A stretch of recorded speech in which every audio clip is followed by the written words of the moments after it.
Okay, you guys ready? Yeah. Okay. Ready? Has someone ever seen someone who looks like this, or even known someone who has suffered with bulimia? I've done extensive research and have found certain facts, and I've also have the knowledge and the experience, my personal experience with someone in my family who has actually suffered with this disorder. And today I'm going to talk about what bulimia nervosa is, who's prone to it, the signs and symptoms, along with the type of treatments that are available for people with this type of disorder.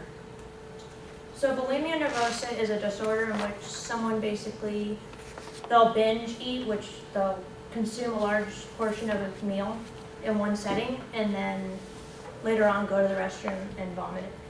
And they also use laxatives as well when it comes to bulimia. And according to the National Alliance on Mental Health, most people who suffer with bulimia are those who are young adolescents to middle-aged people, so any age pretty much. And men and women suffer from this disorder. According to National Institute of Mental Health, 5 to 15% of men actually suffer from this, along with all the rest of it. 95% of women suffering with this. And according to another source I have, 1 in 10 people will have some type of bulimia during their life. And along the lines, when someone's actually suffering from this disorder, they actually feel it's just a person who's suffering from it, but it actually is affecting their family members and friends, whether it's financially, emotionally, psychologically. And the signs and symptoms, basically, you can tell a lot by how they eat. They may proportion their food along with maybe even eating more than they normally would. And they also will go to the restroom. For example, one of my family members, what they would do is they would just rush to the restroom right after this. And they're also very secretive, like alcoholics. They actually have some characteristics like alcoholics do, such as they're very secretive, such as my family member, this person actually would go inside, it's kind of gross, they would go inside their room and they would actually get a Gatorade bottle and they would vomit inside, and they would actually hide it in the closet, or one time they actually hid it under my bed, so it made it look like I was actually suffering from this disorder. And they're also, they feel very guilty after they eat. So if you're getting questions like, oh, am I too fat, or did I eat too much? Even if they eat like fruit, they'll be like, oh, did I eat too much? And also, they become very defensive. Like I said, the restroom, you can ask a simple question like, where are you going to go? Oh, I'm going to the restroom. Why are you asking?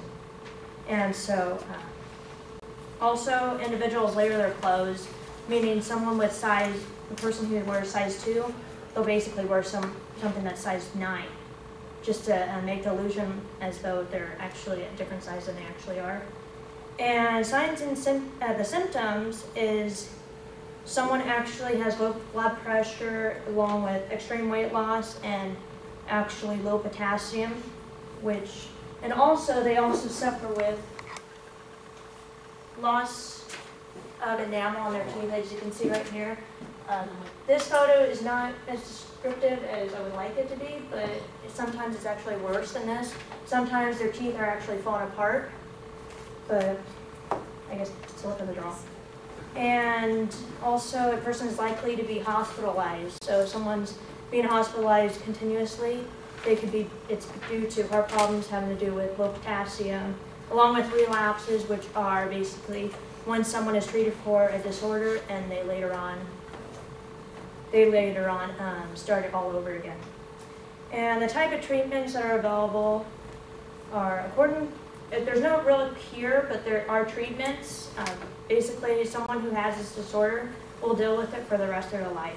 And according to the National Alliance for Mental Health, most people seek treatment, outpatient treatment, which has to do with group therapy, where they can basically talk to people who have gone through this experience, and so they know they're not the only ones out there.